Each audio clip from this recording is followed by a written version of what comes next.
Verity. Verity. Verity. Verity.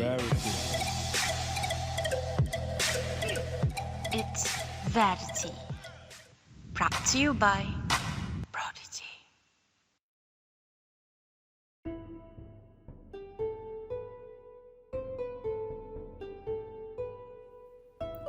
Hello, and welcome back, fellow mystic lovers, to another episode of Blast from the Past.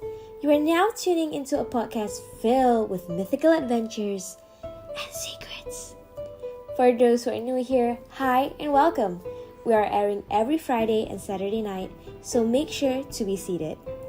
I'm your favorite host, Ayu, and I hope you folks are ready for tonight's special episode.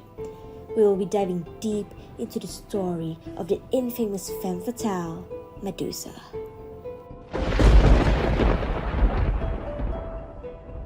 Whoa!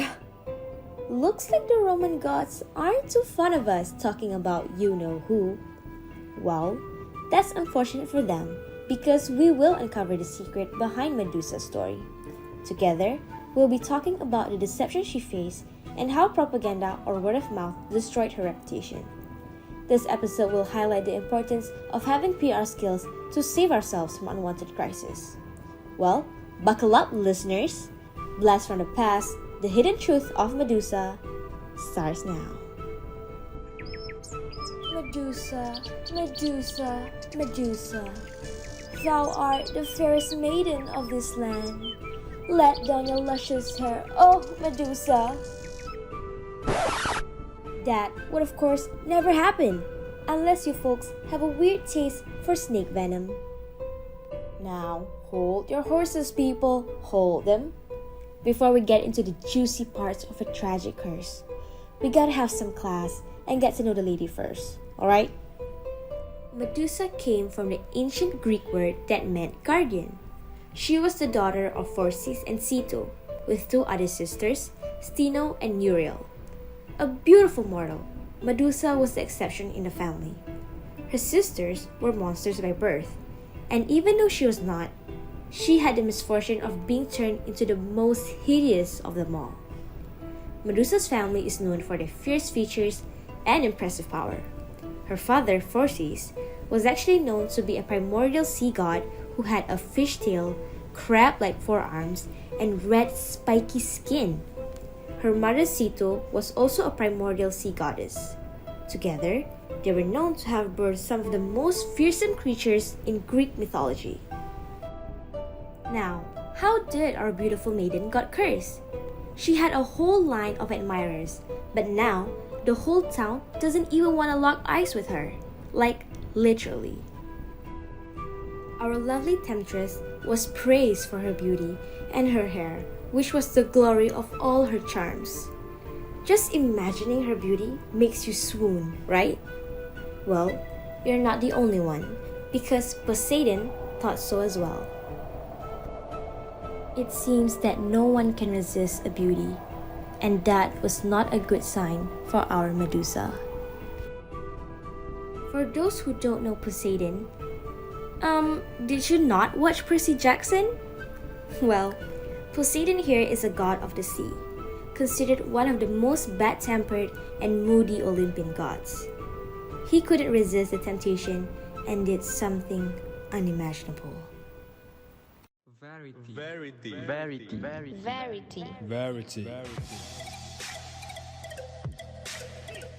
It's Verity. Brought to you by Prodigy. Medusa was taken advantage of by Poseidon. Against her will, Poseidon slept with her. Screaming for help, but to no avail, none came, resulting in her getting pregnant. Our Medusa's life goes downhill from here. Medusa has pledged herself to be Athena's priestess. Quick info pit stop: Athena is the Olympian goddess of wisdom and war, as well as a virgin deity. One of the requirements to be a temple priestess was to remain a virgin. Well, no thanks to Poseidon, Medusa was stripped off her position. Not to mention, Athena was actually rivals with Poseidon. Talk about awkward! Medusa stayed her devoted ground for Athena by not leaving her temple, but Poseidon overpowered her at Athena's sacred temple, leaving our defenseless Medusa suffer Poseidon's lust. After being violated by Poseidon, Medusa is devastated. She doesn't know what to do. She had planned on devoting the rest of her life to Athena. She appealed to her goddess and asked for help in moving forward, but Athena refused.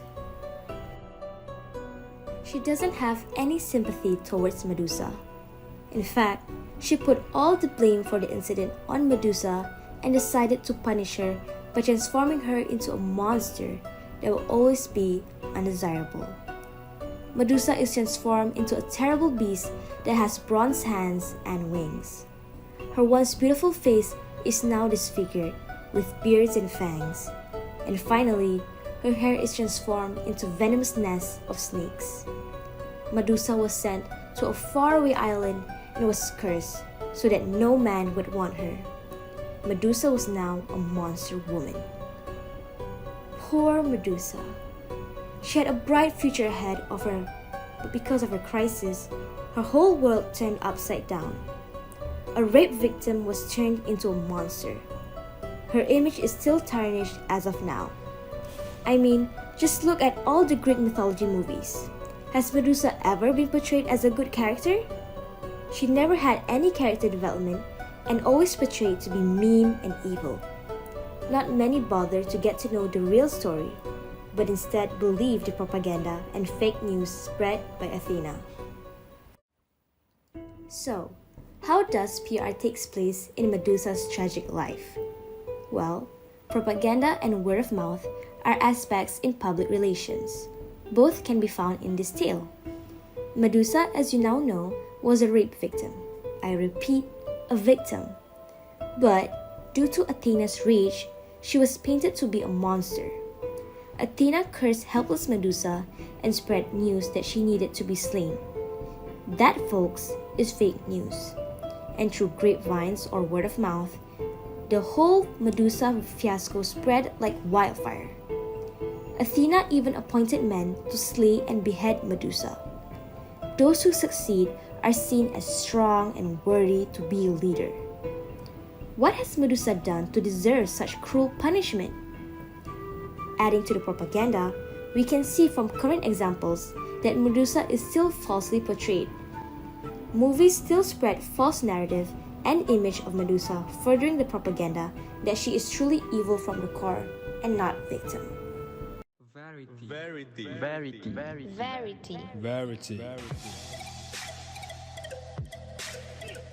It's Verity. Brought to you by Prodigy. For those who are not familiar with word of mouth, you might wonder why it is important. Word of mouth is highly influential, especially when spread by an influential person. In this tale, it is Athena.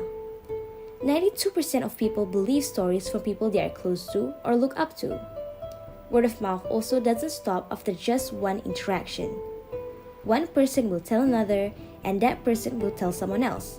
Then that person will continue the chain and spread the word further, making it a great vehicle for exposure and distribution, if used well. Negative news can be spread just as fast, and Medusa certainly knows that now. Other than word of mouth, let me explain a bit on propaganda. Propaganda is communication that is primarily used to influence or persuade an audience to further an agenda. For Medusa, people are trying to spread propaganda about her through word of mouth and movie portrayals.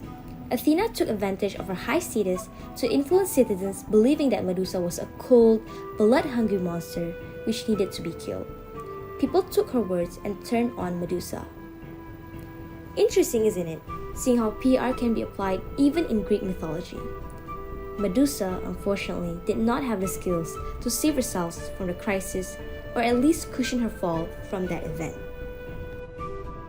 The distasteful crisis could have been avoided if certain parties had PR skills. Medusa did not know how to tackle the backlash on her after the spread of fake news by Athena. She should have quickly planned a response that proved her innocence. She was at a disadvantage since Athena was higher in ranks and had more people on her side. Besides that, Medusa and Athena did not communicate with each other. Communication is key to any relationship and dispute. Athena's dismissal on communicating or listening to Medusa resulted in an innocent woman getting cursed.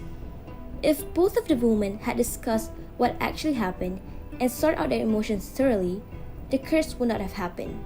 For Poseidon, well, I think he's the one who deserves a punishment for his disgusting actions. But, as usual, even male gods benefit from a patriarchal society. Meanwhile, the people should have better listening skills.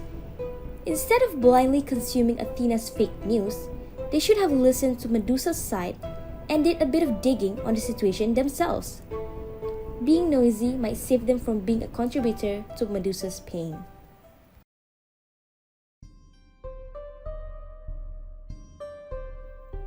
Alas, like the French say, les carottes sont cuites. The carrots are cooked.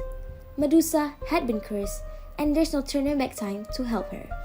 But what we can do is learn, listen, and communicate, so that crises like hers can be avoided. PR skills can save you folks from any type of problem if you tried hard enough. With that, we end our special tale for tonight. Let's hope our lovely Medusa will not be falsely portrayed in the near future. Again. Thank you folks for listening to my podcast tonight. I really hope you guys had fun listening as much as I had telling. Make sure you guys subscribe and share this podcast. Tune into the next episode next week where we uncover other mythical tales, ones that are dying to be told to the world. I'm your favorite host, Ayu. Have a good night's sleep, folks.